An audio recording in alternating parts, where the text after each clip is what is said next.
இந்த சம்பவம் நடந்தது ஒரு பெரிய ஹோட்டலில் தான். அங்கே நடந்த ஒரு சம்பவம் எல்லாரையும் ஷாக்காக வைத்தது. ஒரு வயதான அம்மா தன்னோட சொந்த மகளையே எல்லாருக்கும் முன்னாடி அறை போட்டாங்க. அதுக்கப்புறம் ஹோட்டல் ஸ்டாஃப் கிட்ட சொன்னதும் இன்னும் பெரிய ஷாக்கு. இந்த கதை 2 வயதான அம்மாக்கள் வாழ்க்கை எப்படி திரும்பி மாறுது என்பதை பற்றியது. ஒரு காலத்தில் அவங்களுடைய பிள்ளைகளே முதியோர் இல்லத்தில் விட்டுட்டு போயிருந்தாங்க. ஆனால் வாழ்க்கை ஒரு நாள் திரும்பி வந்தது. அவங்கள விட்டு போன அதே பிள்ளைகள் சில வருடங்களுக்கு பிறகு அவங்கக்கிட்டேயே உதவி கேட்கும் நிலைக்கு வந்தாங்க. அது எப்படி நடந்தது என்பதுதான் இந்த கதை. இந்த கதை அவங்க நெஞ்சை தொடும், சில நேரம் கோபமும் வர வைக்கும். அதனால ஒரு விஷயம், இந்த கதையை ஸ்கிப் பண்ணாமல் முழுசா கேளுங்க. தன்னோட மகள் மைனா சொன்னதை கேட்ட உடனே நீலாவதி ரொம்ப கோவம் வந்துருச்சு. உடனே அவங்க தன்னோட மகளோட கன்னத்தில் 2 பலமான அறை கொடுத்தாங்க. பிறகு ஸ்டாஃப் கிட்ட சத்தமாக கூப்பிட்டு சொன்னாங்க, நீலாவதியோட மகள் மைனா மற்றும் அவளோட கணவர் சுரேஷ் இருவரும் சாப்பாடு சாப்பிட்டாங்க.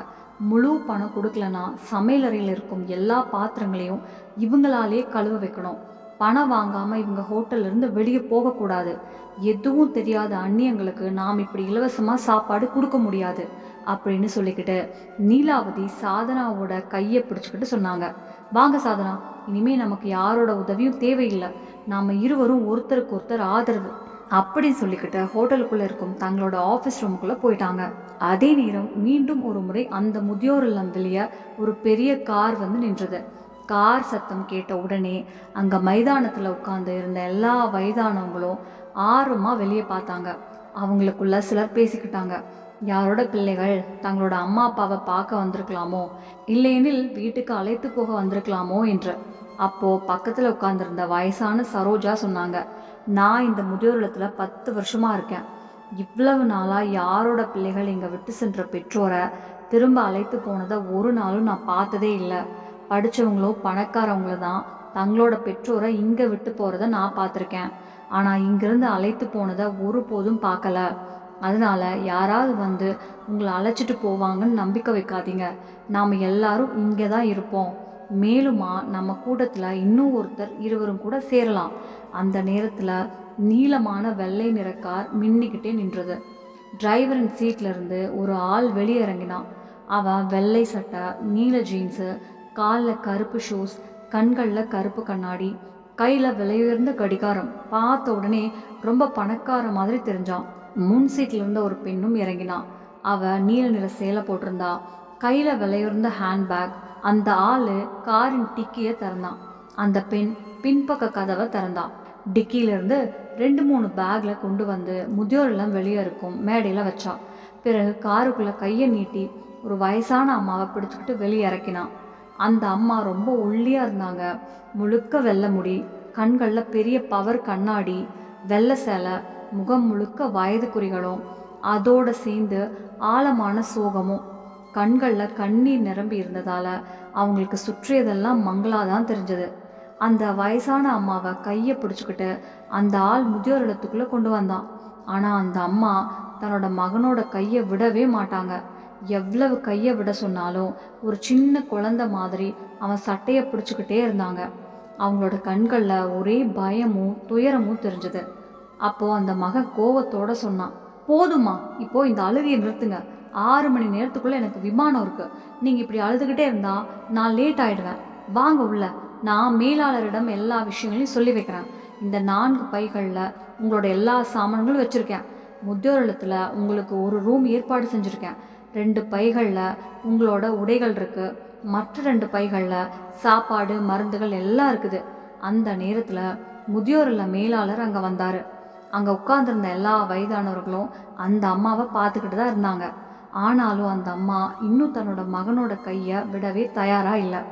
எல்லாரும் மனசுக்குள்ள நினச்சிட்டாங்க, இவ்வளோ வயசான அம்மாவை முதியோர் இல்லத்தில் விட்டுட்டு போக என்ன காரணம் இருக்குமோ என்று. ஆனால் அடுத்த நொடியே அவங்க மனசை சமாதானப்படுத்திக்கிட்டாங்க. பிள்ளைகள் தங்களோட பெற்றோரை முதியோர் இல்லத்தில் விட்டுட்டு போக பல காரணங்கள் இருக்கலாம் என்று. அப்போது அந்த ஆள் மேலாளரிடம் சொன்னான், வணக்கம் மேனேஜர் சார், என் பெயர் சுரேஷ். இவ என் மனைவி மைனா. இவங்க என் அம்மா சாதனா.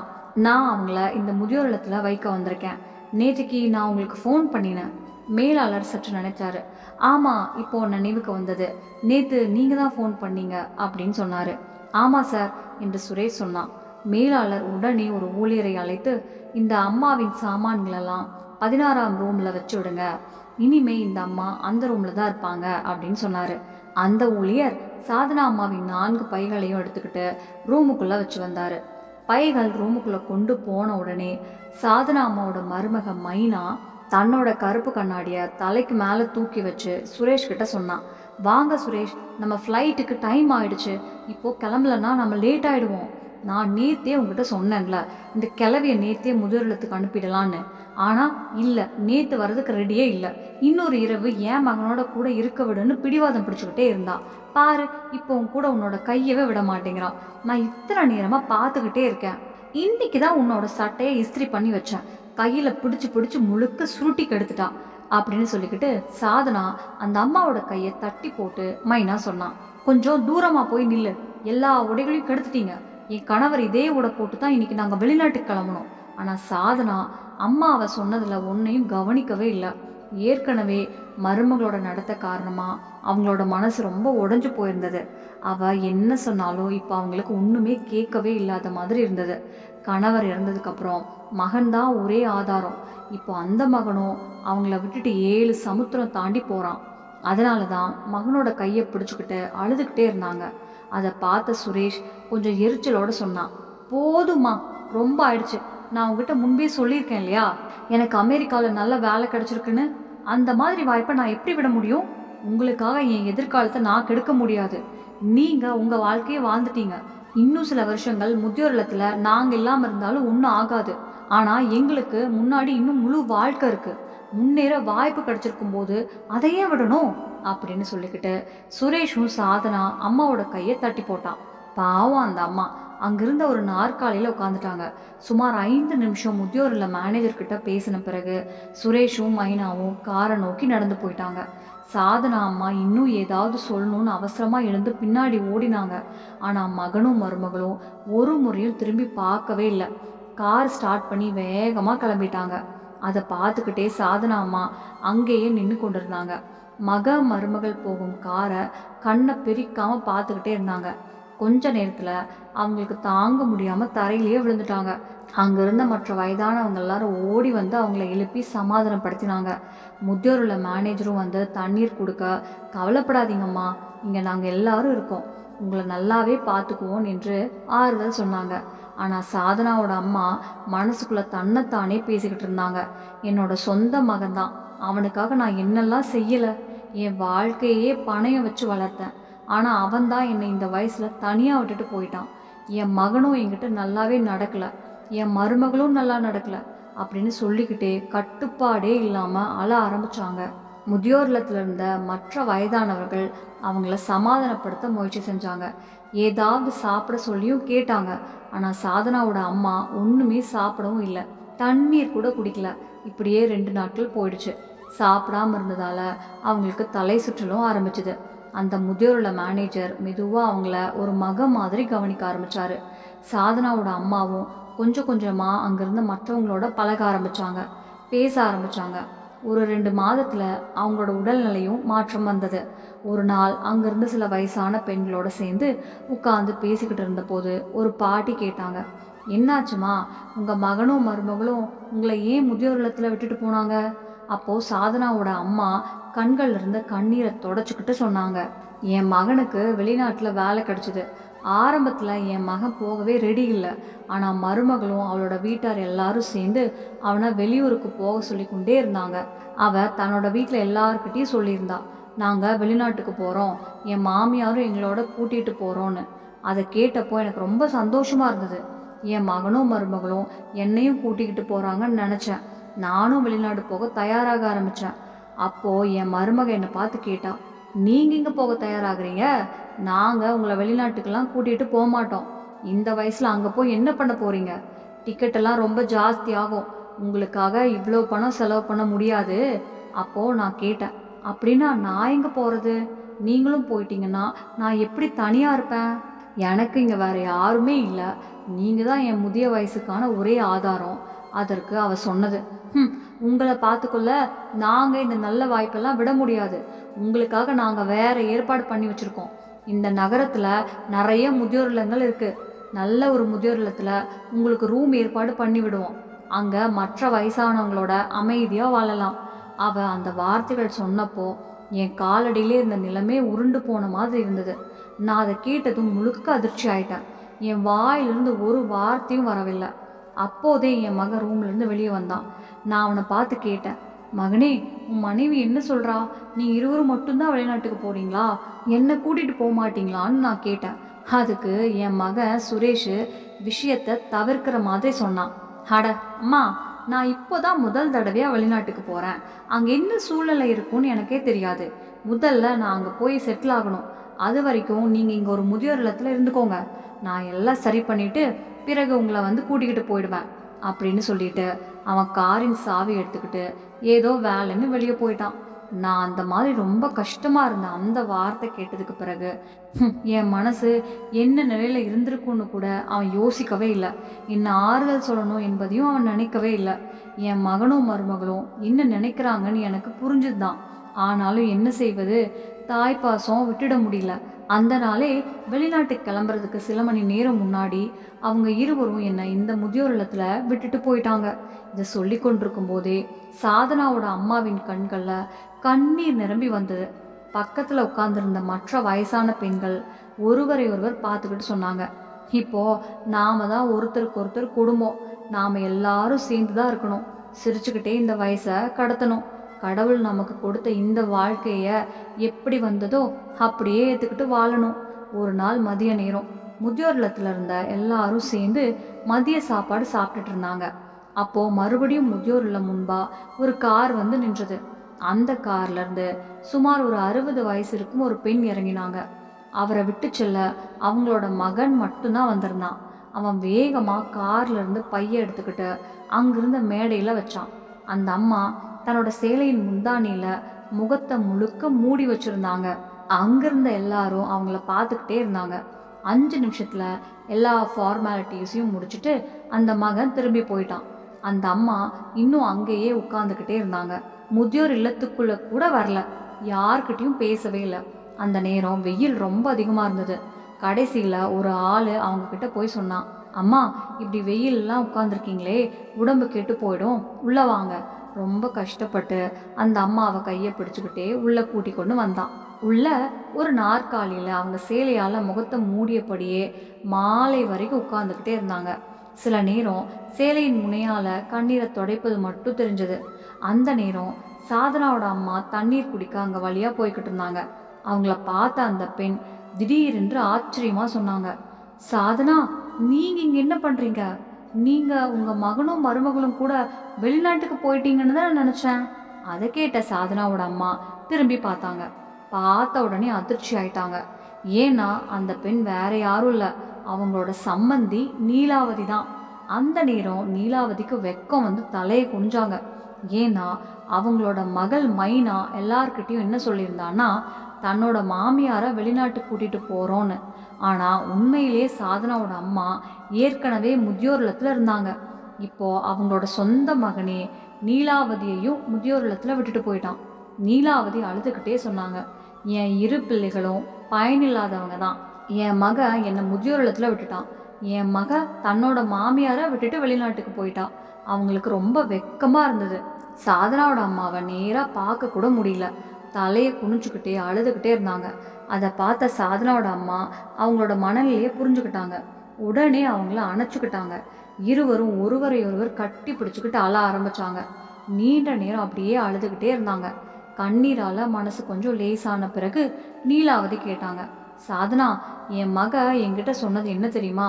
உங்களை வெளிநாட்டுக்கு கூட்டிக்கிட்டு போயிட்டாங்கன்னு. அப்படின்னா நீங்கள் இங்கே எப்படி வந்தீங்க? அதுக்கு சாதனாவோட அம்மா சிரிச்சுக்கிட்டே சொன்னாங்க, ஆமாம், உங்கள் மக எல்லார்கிட்டையும் அப்படித்தான் சொல்லியிருக்கா, நான் வெளிநாட்டுக்கு போயிட்டேன்னு. ஆனால் உண்மை என்னென்னா, என்னை முதியோர் இல்லத்தில் விட்டுட்டு போயிட்டாங்க. அதனால் யாரும் என்னை பார்க்க கூட வரல. எல்லாரும் நான் வெளிநாட்டில் இருக்கேன்னு நினச்சிக்கிட்டு இருக்காங்க. அந்த நேரம் நான் ஹாலில் உட்காந்துட்டு இருந்தேன். என் மருமகளோட தோழிகள் என்கிட்ட பேச ஆரம்பித்தாங்க. நான் செய்த சாப்பாடு ரொம்ப நல்லா இருக்கு அப்படின்னு பாராட்டினாங்க. ஆன்ட்டி நீங்கள் ரொம்ப சுவையாக சாப்பாடு செஞ்சுருக்கீங்கன்னு சொன்னாங்க. அவங்க அப்படி பாராட்டினது கேட்ட உடனே என் மருமகளுக்கு உள்ள பொறாம கொதிக்க ஆரம்பிச்சுது. அவங்களோட தோழிகள் எல்லாரும் போனதும் வீட்லேயே பெரிய சண்டை ஆரம்பிச்சிட்டா. என் தோழிகள் கிட்ட வந்து உட்கார்ந்து பேச என்ன அவசியம் இருக்கு, உங்கள் பாராட்டை கேட்டு ரொம்ப சந்தோஷமா இருந்ததான்னு கோவமாக கேட்டா. அப்படின்னு சொல்லிட்டு என்னை தள்ளி விட்டு தன்னோட ரூமுக்குள்ளே போயிட்டா. அந்த தள்ளலில் என் கண்ணாடி கீழே விழுந்து உடஞ்சு போயிட்டது. அதை பார்த்த உடனே நான் அங்கேயே உட்காந்து அழ ஆரம்பித்தேன். அந்த நேரத்தில் என் மகன் ஆஃபீஸ்லேருந்து வீட்டுக்கு வந்தான். நான் அவன்கிட்ட என் கண்ணாடி சரி பண்ணி தர சொன்னேன். ஆனால் அவன் ஒன்றுமே பேசலை. எங்கேயோ ஃபோன் பண்ணி யார் கூடயோ பேசிக்கிட்டு இருக்கான். அதுக்கப்புறம் என்னை காரில் கூட்டிக்கிட்டு வந்து இங்கே முதியோர் இல்லத்தில் விட்டுட்டு போயிட்டான். உண்மையிலேயே அவன் முன்பே சொன்னது போல தான் நடந்தது. நான் உங்களை இருவரையும் பிரிச்சிடுவேன்னு அவன் அடிக்கடி சொல்லுவான். ஆனால் அவள் என் மகன்கிட்ட இருந்து மட்டும் இல்லை, என்னை என் வீட்டிலிருந்தே பிரிச்சுட்டா. என் கணவர் எவ்வளவு ஆசையோடு அந்த வீட்டை கட்டினார்னு தெரியுமா? நான் அவங்களோட சேர்ந்து அந்த வீட்டில் எத்தனை வருஷம் வாழ்ந்திருக்கேன். ஆனால் இன்னைக்கு என் மகன் என் மனசு என்னை தாங்கிக்கிட்டு இருக்குன்னு கூட புரிஞ்சுக்காம தன்னோட மனைவியோட பக்கம் நின்றுட்டு என்னை இந்த முதியோர் இல்லத்துக்கு அனுப்பிட்டான். என் கண்ணீர் கூட அவனுக்கு தெரியல. மனைவியோட அன்பில் அவன் முழுக்க கண் மூடிட்டான் அப்படின்னு சொல்லிக்கிட்டு சரோஜா அம்மா கட்டுப்பாடெல்லாம் வாழ ஆரம்பித்தாங்க. சாதனாவோட அம்மா அவங்கள ஆறுதல் சொல்லி சமாதானப்படுத்தினாங்க. இப்படி பேசிக்கிட்டே நாட்கள் மெதுவாக கடந்து போயிடுச்சு.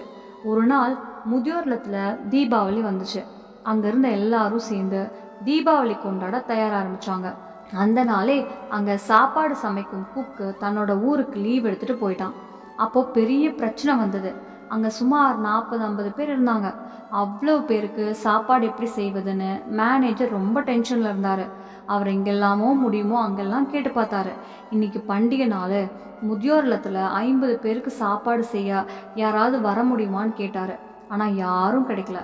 அப்போது சாதனாவோட அம்மா சொன்னாங்க, மேனேஜர் சார், நீங்கள் ஒத்துக்கிட்டீங்கன்னா நான் சரோஜா இருவரும் சேர்ந்து எல்லாருக்கும் சாப்பாடு சமைச்சு தரலாம்.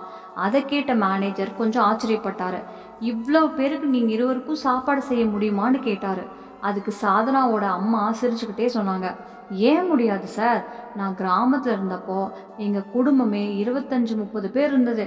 அப்போது நான் என் மருமகளோடு சேர்ந்து தினமும் இவ்வளோ பேருக்கு சாப்பாடு சமைப்போம். இப்போது என் சம்மந்தி சரோஜாவோட சேர்ந்து நிச்சயமாக இந்த சாப்பாடு செஞ்சு முடிச்சிடலாம். என்னென்ன செய்யணும், பொருட்கள் எங்கெங்கே இருக்குதுன்னு மட்டும் சொல்லுங்கள். அதுக்கப்புறம் சாதனாவோட அம்மாவும் சரோஜாவும் சேர்ந்து சமையல ஆரம்பித்தாங்க.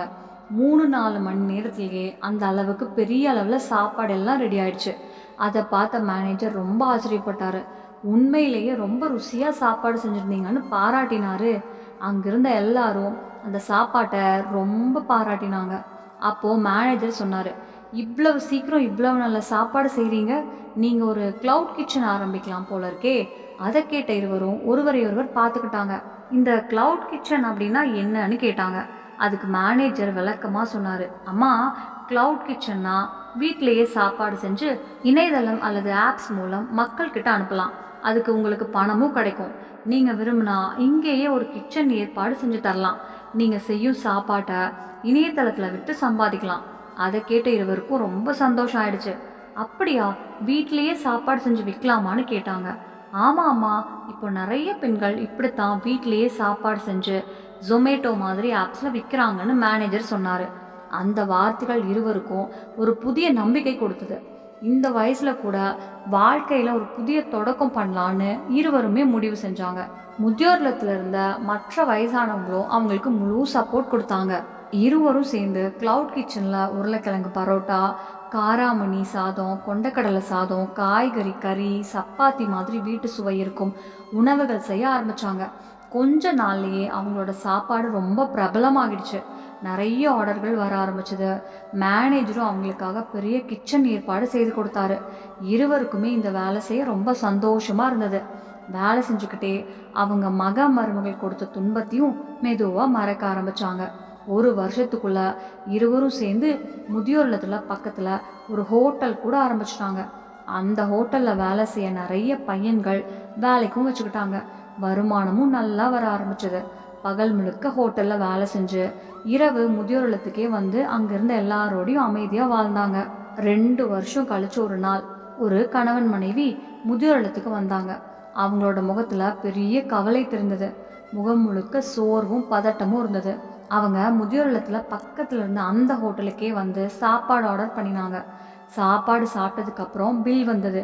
ஆனா அந்த பில்லுக்கான பணம் கொடுக்கும்போது சில ரூபாய் குறைஞ்சு போயிடுச்சு. பில் வாங்க அந்த ஆள் சொன்னான், சார், பில்லுக்கான முழு பணமும் கொடுக்கணும். சாப்பாடு சாப்பிட்ட அந்த ஆள் சொன்னான், எங்கிட்ட இருக்கிறது பணம் இவ்வளோதான், இதுக்கு மேலே எங்கிட்டையும் ஒன்றும் இல்லை. பில்லு இவ்வளோ வரும்னு தெரிஞ்சிருந்தா நான் சாப்பிடவே மாட்டேன். ஆனால் என்ன செய்ய, ரொம்ப பசிச்சிருந்தது, அதனால தான் முதல்ல சாப்பிட்டுட்டேன். அங்கேருந்த எல்லா பேச்சையும் சாதனா அம்மாவும் சரோஜாவும் கேட்டுட்டு தான் இருந்தாங்க. அப்போது அவங்க சொன்னாங்க, பரவாயில்ல, சாப்பிட்டுட்டீங்களே, விடுங்க. 2 பேரும் சாப்பிட்டதுக்காக இவ்வளவெல்லாம் யோசிக்க வேண்டாம். பசிச்சிருந்தவங்களுக்கு சாப்பாடு போட்டோன்னு நினச்சிக்கலாம். அந்த தம்பதியருக்கு சாதனாவோட அம்மாவின் குரல் கொஞ்சம் பழக்கமான மாதிரி தோன்றியது. இருவரும் திரும்பி பார்த்ததும் அவங்களுக்கே ரத்தமே உறைஞ்ச மாதிரி ஆயிடுச்சு. ஒரே அதிர்ச்சியால் அங்கேயே நின்று போயிட்டாங்க. கண்ணு முன்னாடி இருள் வந்த மாதிரி இருந்தது. இது எப்படி சாத்தியமா இருக்க முடியும்னு அவங்களுக்கே புரியவே இல்லை. அவங்களுக்கு முன்னாடி சாதனாவோட அம்மாவும் சரோஜாவும் அழகான காட்டன் சேலை கட்டிக்கிட்டு கையில் வாட்ச் போட்டுக்கிட்டு சுழலும் நாற்காலியில் உட்காந்துருந்தாங்க. அந்த பெரிய ஹோட்டலின் உரிமையாளர்கள் இருவருமே அவங்க தான். அதை பார்த்த உடனே அந்த தம்பதியர் ஓடி வந்து அவங்களோட காலில் விழுந்தாங்க. அம்மா, நீங்க இங்க, இந்த ஹோட்டலோட உரிமையாளர்கள் எப்படி ஆயிட்டீங்க? முன்னாடி நின்று கொண்டிருந்தது அவங்களோட மகன் சுரேஷும் மருமக மைனாவும் தான். அவங்கள பார்த்த உடனே சாதனாவோட அம்மாவுக்கு ரத்தம் கொதிக்க ஆரம்பிச்சது. கோவமா ஸ்டாஃப் கிட்ட சொன்னாங்க, இவங்களை இருவரையும் உடனே ஹோட்டல்ல இருந்து வெளியே அனுப்புங்க. இனிமே இவங்களோட முகம் இங்க பார்க்கவே கூடாது.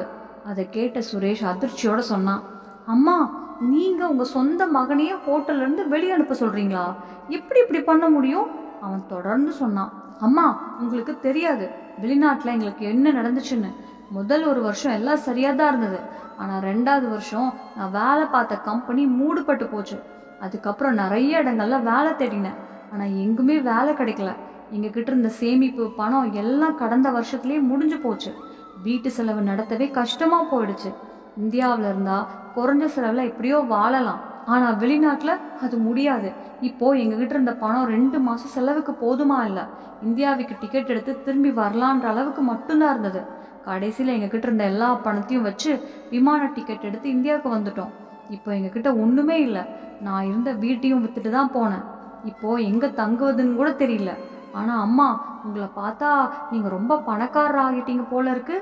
அப்போ மைனா தன்னோட கணவர்கிட்ட சொன்னான், நீ ஏன் கவலைப்படுற? உன் அம்மா இவ்வளோ பெரிய ஹோட்டலோட உரிமையாளர். இனிமே நாம் 2 பேரும் அம்மாவோட சேர்ந்து நிம்மதியாக இருக்கலாம். கடவுள் ஒரு ஆதரவை எடுத்துட்டா இன்னொரு ஆதரவை கொடுப்பாரு. அதை கேட்ட சாதனாவோட அம்மா சிரிச்சுக்கிட்டே சொன்னாங்க, மகனே, எனக்கு உங்களோட ஆதரவு தேவைப்பட்ட நேரத்தில் நீங்கள் என்னை ஆதரவு இல்லாமல் விட்டுட்டு 7 சமுத்திரம் தாண்டி போயிட்டீங்க. இன்னைக்கு என் கையில் பணம் இருக்குதுன்னு பார்த்ததும் உங்களுக்கு எல்லா உறவுகளும் நினைவுக்கு வந்துருச்சு. இல்லைன்னா இந்த வயசான அம்மாவை நீங்களே முதியோர் இல்லத்தில் விட்டுட்டு போயிருந்தீங்க. இப்போ எனக்கும் உங்களுக்கும் எந்த உறவும் இல்லை. அதை கேட்ட மைனா உடனே பக்கத்தில் உட்காந்துருந்த தன்னோட அம்மா சரோஜா கிட்ட போய் சொன்னான், அம்மா, நீங்களே மாமியாரை சமாதானப்படுத்துங்க. என்ன மாதிரி பேசுகிறாங்க பாருங்க. தங்களோட மகன் மருமகளுக்கு உதவி செய்யணும்னு கூட நினைக்காம ஹோட்டல்லேருந்து வெளியே அனுப்ப சொல்கிறாங்க. நான் எங்களோட நிலைமையெல்லாம் சொல்லிட்டோம். இப்போது எனக்கு பணம் ரொம்ப தேவை. இங்கே சாப்பிட்ட சாப்பாட்டுக்கான பணம் கூட கொடுக்க முடியாத நிலை. அதை கேட்ட சரோஜாவுக்கு ரொம்ப கோவம் வந்துருச்சு. உடனே தன்னோட மகள் கணத்தில் 2 பலமான அறை கொடுத்தாங்க. பிறகு ஸ்டாஃப் கிட்ட சொன்னாங்க, இவங்க இருவருமே சாப்பிட்டாங்க. பில்லுக்கான முழு பணம் இல்லைன்னா சமையலறையில் இருக்கும் எல்லா பாத்திரங்களையும் இவங்களாலே கழுவுவீங்க. பணம் கொடுக்காம இருந்து வெளியே போக விடக்கூடாது. தெரியாதவங்களுக்கெல்லாம் நாம இப்படி சாப்பாடெல்லாம் ஃப்ரீயாக கொடுக்க முடியாது அப்படின்னு சொல்லிட்டு சரோஜா சாதனாமோட கையை பிடிச்சி சொன்னாங்க, வாங்க சாதனா, இனிமே நமக்கு யாருடைய ஆதரவும் தேவையில்லை. நாம 2 பேரும் ஒருவருக்கொருவர் ஆதாரம் அப்படின்னு சொல்லிக்கிட்டு இருவரும் உள்ள இருக்கும் ஆஃபீஸ் ரூமுக்கு போயிட்டாங்க. மைனாவும் சுரேஷும் அங்கேயே நின்று தங்கள் அம்மாவை போக பார்த்துக்கிட்டே இருந்தாங்க.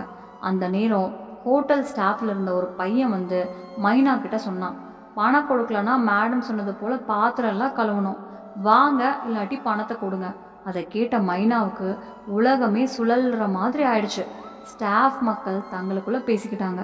என்ன நடக்குதுன்னே புரியவே இல்லை. ஒவ்வொரு மாதமும் சரோஜா அம்மாவோட மருமக வந்து அவங்கள வீட்டுக்கு அழைச்சிட்டு போகணும்னு கேட்பாங்க. ஆனால் சரோஜா அம்மா மறுத்துடுவாங்க. இப்போது சாதனா அம்மாவோட மகன் மருமகளும் வந்துட்டாங்க. உண்மையிலேயே இந்த இரு அம்மாக்களும் அவங்களோட பிள்ளைகள் ரொம்ப கஷ்டம் கொடுத்துருக்கணும். அதனால தான் இப்படி மன உடைஞ்சிருக்காங்க. அதனால நண்பர்களே, வாழ்க்கையில் ஒரு உண்மை இருக்கிறது. ஒருவர் எப்படிப்பட்ட செயல் செய்கிறாரோ அதற்கேற்ற பலன் அவங்களுக்கு திரும்ப கிடைக்கும். மற்றவர்களிடம் தவறு செய்து கொண்டு நம்ம வாழ்க்கையில் நல்லது நடக்கணும்னு எப்படி எதிர்பார்க்க முடியும்?